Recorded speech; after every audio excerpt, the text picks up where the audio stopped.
Chers amis, c'est toujours avec beaucoup d'émotion que nous nous retrouvons en ce jour si particulier, puisque nous commémorons les 110 ans d'un génocide. Et quand on a passé le siècle, parfois, on peut se le dire que ces événements, ces commémorations sont vaines. Or, elles n'ont jamais été plus importantes qu'à l'heure où nous nous parlons aujourd'hui.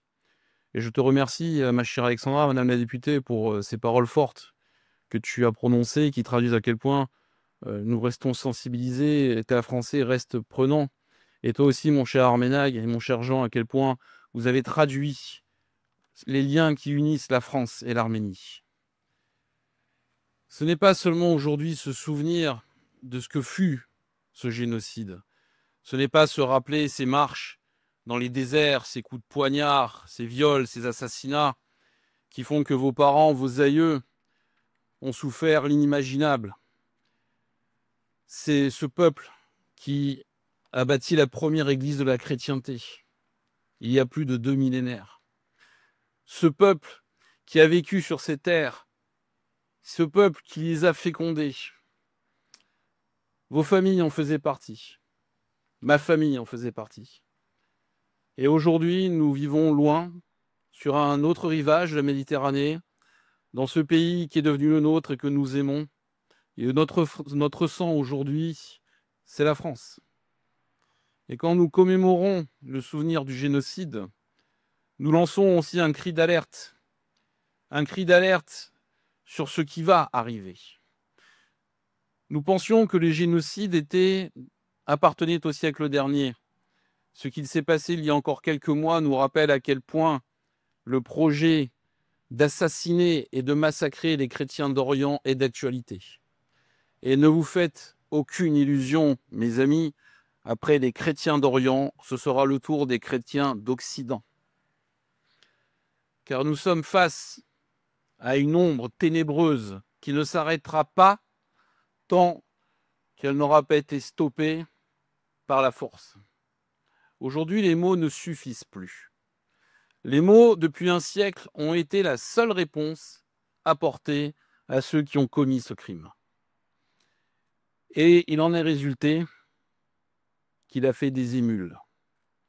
Aujourd'hui, le président turc n'a-t-il pas déclaré que l'Azerbaïdjan et la Turquie n'étaient que deux États d'une seule et même nation, et que cette nation, naturellement, était incompatible avec la présence de l'Arménie. C'est déjà ce qui a conduit, il y a plus de 110 ans, le massacre de nos ancêtres. Il fallait trouver un ennemi de l'intérieur, qu'on puisse accuser des déroutes des armées ottomanes face à la Russie. Il fallait un coupable. Et quel meilleur coupable que celui dont on pouvait en même temps s'emparer des richesses, des terres, et qui plus est, était chrétien. Et c'est en ça, et c'est pour cela qu'ils ont fait verser le sang. Et c'est pour cela que ceux qui ont commis ces crimes sont encore pour certains célébrés comme des héros en Turquie.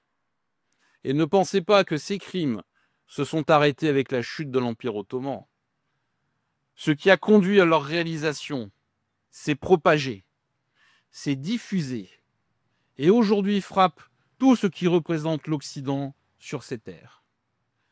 Le peuple arménien qui a fui et qui a rejoint cette nouvelle nation de la France, pour lesquels vous avez versé votre sang en tant que combattants, mon cher Jean, mon cher Serge.